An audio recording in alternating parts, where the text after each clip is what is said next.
Hello guys, welcome back to our channel. Episode ആരംഭിക്കുമ്പോൾ കാണിക്കുന്നത് Varma spices ആണ്. അങ്ങനെ അരവിന്ദന് ടെർമിനേഷൻ ലെറ്റർ കൊടുത്ത് പറഞ്ഞു വിടുകയാണ് ഐശ്വര്യ. പിന്നീട് കാണിക്കുന്നത് അഖിലിനെയും ശ്യാമയുമാണ്. പച്ചക്കറിക്കടയിലേക്ക് ഒരു ചേച്ചി സാധനങ്ങൾ വാങ്ങാൻ വരികയാണ്. തുടർന്ന് ആദ്യമായി കടയിൽ നിന്നും പച്ചക്കറി വാങ്ങിയ കാര്യങ്ങളെല്ലാം അവർ പറഞ്ഞുകൊണ്ടിരിക്കുന്ന സമയത്ത് അഖില് പെട്ടെന്ന് ബോധം കെട്ട് വീഴുകയാണ്. ശ്യാമ പെട്ടെന്ന് തന്നെ അഖിലിനെ താങ്ങി പിടിക്കുന്നു. ഞാനല്പം വെള്ളം എടുത്തിട്ട് വരാമെന്ന് പറഞ്ഞ് ആ ചേച്ചി അഖിലിന് വെള്ളം കൊടുക്കുകയാണ്. ചൂടത്ത് നിന്നൊന്നും പരിചയമില്ലല്ലോ, അതുകൊണ്ടാ. മോളെ, കുറച്ചു നേരത്തേക്ക് കച്ചവടമൊന്നും വേണ്ട, നിങ്ങൾ എൻ്റെ വീട്ടിലേക്ക് പോര്. ഇല്ല ചേച്ചി, കുഴപ്പമില്ല എന്ന് അഖിലും ശ്യാമയും ഒരുമിച്ച് പറയുമ്പോൾ എന്തെങ്കിലും ഉണ്ടെങ്കിൽ വിളിക്കാൻ പറഞ്ഞ് ആ ചേച്ചി അവിടെ നിന്ന് പോവുകയാണ്.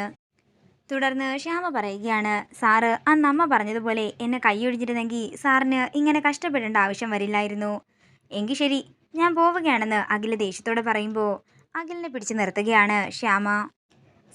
സാറില്ലെങ്കിൽ ഞാനില്ലെന്ന് പറഞ്ഞ് അഖിലിനെ ചേർത്ത് പിടിക്കുകയാണ് ശ്യാമ.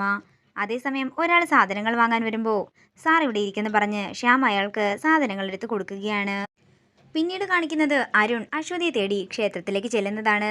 ക്ഷേത്രത്തിലെ തിരുമേനി അശ്വതിയുടെ ഫോട്ടോ കാണിച്ച് ഇവരെ ഇവിടെ മുമ്പ് കണ്ടിട്ടുണ്ടോ എന്ന് ചോദിക്കുമ്പോൾ ഇടയ്ക്ക് ഇവിടെ വരാറുണ്ടെന്ന് അരുണിനോട് അയാൾ പറയുന്നു.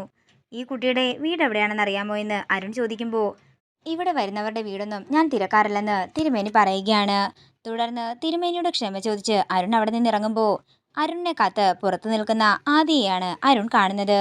ആദിയെ കണ്ട് ഒരു ഞെട്ടലോടെ നിൽക്കുകയാണ് അരുൺ. കാലം പോയ പോക്ക് നോക്കണേ, ആദ്യമൊക്കെ നീ എൻ്റെ പിന്നാലെയാ നടന്നത്, ഇപ്പൊ കണ്ടില്ലേ ഞാൻ ദാ നിന്റെ പിന്നാലെ നടക്കുന്നു. എന്താടാ, പതിവില്ലാത്ത കാര്യങ്ങളാണല്ലോ, എന്തു പറ്റിയെന്ന് ആദി ചോദിക്കുമ്പോൾ തുടർന്ന് ആദി പറയുകയാണ്, കമ്പനി നടക്കുന്ന കാര്യങ്ങൾ എന്തെങ്കിലും നീ അറിയുന്നുണ്ടോ? നിന്റെ ഭാര്യ ഐശ്വര്യ ഇന്ന് അവിടെ വൈസ് ചെയർപേഴ്സണായിട്ട് ചാർജ് എടുത്തു. അവള് ആദ്യം ഒപ്പിട്ട ഫയൽ ഏതാന്ന് നിനക്കറിയാമോ? ആ പാവം അരവിന്ദനെ പിരിച്ചുവിടുന്ന ഫയല്. ശ്യാമയുടെ സഹോദരനായതുകൊണ്ട് മാത്രമാ അവള് അരവിന്ദനെ പറഞ്ഞു വിട്ടത്. ഇങ്ങനെ പോവുകയാണെങ്കിൽ ഒരു മാസം എടുക്കില്ല കമ്പനിക്ക് ഷട്ടർ ഇടാൻ. അതുകൊണ്ട് എത്രയും പെട്ടെന്ന് നമുക്ക് ശ്യാമയെ തിരിച്ചു കൊണ്ടുവരണം. ഇത് കേൾക്കുന്ന അരുൺ അതെ, ശ്യാമയെ കൊണ്ടുവരണമെന്ന് പറഞ്ഞുകൊണ്ടേയിരിക്കുമ്പോൾ ആദ്യ ചോദിക്കുകയാണ്, എന്താടാ, നീ എന്തെങ്കിലും ലഹരി മരുന്ന് ഉപയോഗിക്കുന്നുണ്ടോ? നിന്റെ കണ്ണൊക്കെ എന്താ ഇങ്ങനെ ഇരിക്കുന്നത്? നീ എന്താ ഇങ്ങനെ അലക്ഷ്യമായി ഓരോന്നൊക്കെ പറയുന്നത്? ഇല്ലേട്ടാ, നമുക്ക് എല്ലാം ശരിയാക്കാം എന്ന് പറഞ്ഞ് അരുൺ തൻ്റെ കാറിൻ്റെ അടുത്തേക്ക് പോകുന്നു. ഇവൻ ഇതെന്താ പറ്റിയത്? ഇനി ഒരു പക്ഷേ ഇവൻ അശ്വതിയെ കണ്ടിട്ടുണ്ടാകുമോ എന്ന് പേടിയോടെ നിൽക്കുകയാണ് ആദി. പിന്നീട് കാണിക്കുന്നത് ജഗന്നാഥനെയും ഐശ്വര്യയുമാണ്. ഐശ്വര്യ പറയുകയാണ്, ഞാൻ ഉദ്ദേശിച്ച ലക്ഷ്യങ്ങളിൽ ആദ്യത്തേതിൽ ഞാൻ എത്തിക്കഴിഞ്ഞിരിക്കുന്നു. അവളുടെ സ്ഥാനത്ത് ഞാൻ എത്തി. അടുത്തതായിട്ട് ശ്യാമയും അഖിലിനെയും തമ്മിൽ തെറ്റിക്കണം. അങ്ങനെ ഒരു വാക്ക് കൊടുത്തതുകൊണ്ട് അമ്മ എനിക്ക് ഈ പദവി തന്നത്. അതിന് ആദ്യം വേണ്ടത് അവരുടെ പച്ചക്കറിക്കട എങ്ങനെയെങ്കിലും പൂട്ടിക്കുക എന്നതാണ്. അത് ഞാൻ ജയേഷിനോട് സംസാരിച്ചു കഴിഞ്ഞു. അത് ഉടനെ തന്നെ നടക്കുകയും ചെയ്യും. ഇത് കേൾക്കുന്ന ജഗൻ പറയുകയാണ്, ഐശ്വര്യ, നീ എങ്ങനെയെങ്കിലും കമ്പനി ഞാൻ ഏറ്റെടുക്കുന്ന രീതിയിൽ കാര്യങ്ങളൊക്കെ കൊണ്ടുവരണം. അതൊക്കെ ഞാൻ നോക്കിക്കോളാം. അങ്കിൾ ആദ്യം ആ കട അടപ്പിക്കാൻ നോക്ക്. ഇത് കേൾക്കുന്ന ജഗൻ പറയുകയാണ്, ആ കട ഇന്ന് തന്നെ ഞാൻ അടപ്പിച്ചിരിക്കും. നേരം രാത്രിയാകുന്നു. പിന്നീട് കാണിക്കുന്നത് വീട്ടിലേക്ക് വരുന്ന അഖിലിനോടും ശ്യാമയോടും ദേഷ്യത്തോടെ പെരുമാറുന്ന ജയന്തിയാണ്.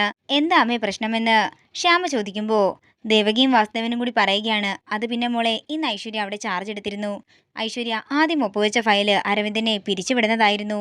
ഇത് കേൾക്കുന്ന അഖില് ദേഷ്യത്തോടെ വീട്ടിലേക്ക് പോകാൻ ഒരുങ്ങുകയാണ്.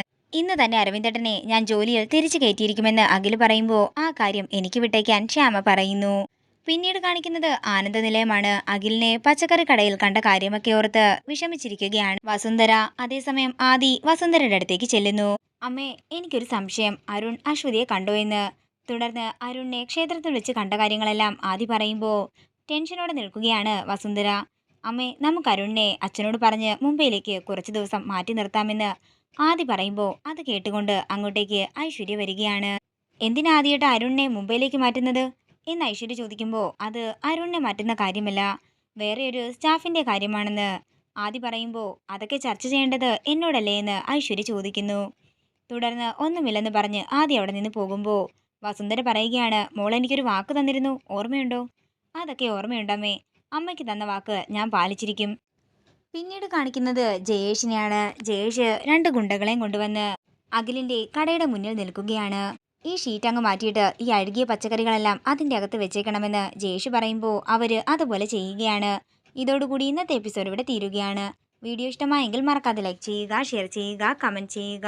കൂടുതൽ സീരിയൽ അപ്ഡേറ്റ്സിനായി മറക്കാതെ സബ്സ്ക്രൈബ് ചെയ്യുക നയൻസ് ക്രിയേഷൻസ്.